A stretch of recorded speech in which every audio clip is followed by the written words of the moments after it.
Welcome back, everybody. Today, I'm going to teach you how to create lookup filters in Salesforce. This is a powerful feature that helps you control which records users can select in lookup fields, ensuring data consistency and making it easier for your team to find the right information quickly. To get started, click the gear icon in the top right corner of your screen and select Setup from the drop-down menu. This takes you to the administration area where you can configure various aspects of your Salesforce environment. Once you're in Setup, look for the Quick Find box on the left side of the screen. Type in Object Manager and click on Object Manager when it appears in the results. This tool gives you access to all the standard and custom objects in your Salesforce org. Now you need to select the object where you want to create the lookup filter.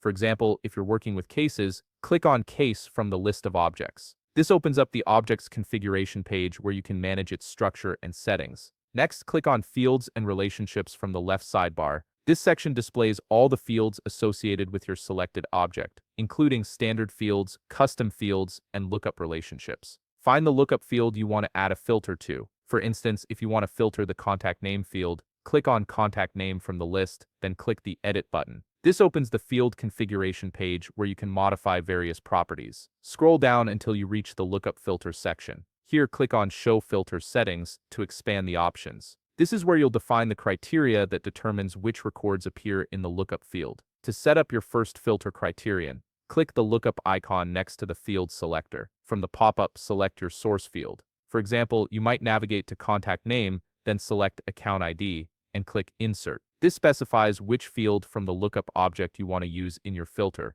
From the operator drop-down menu, select equals. This operator ensures that the source field must match the target field exactly for records to appear in the filtered results. Now select Field from the Values/Field menu drop-down. This tells Salesforce that you want to compare the source field against another field rather than a static value. Click the lookup icon again, but this time select your target field. Navigate to your main object, for example, Case, then select Account ID, and click Insert. This creates a relationship where only contacts associated with the same account as the case will appear in the lookup under Filter Type. Select the required radio button. This makes the filter mandatory, meaning users won't be able to bypass it when selecting records. Make sure the active checkbox is selected. This ensures your filter is immediately enabled and working once you save it. Finally, click Save to apply your lookup filter. Your filter is now active and will automatically restrict the records that appear in the lookup field based on the criteria you defined. If you found this video helpful, please leave a like, subscribe, and see you in the next video.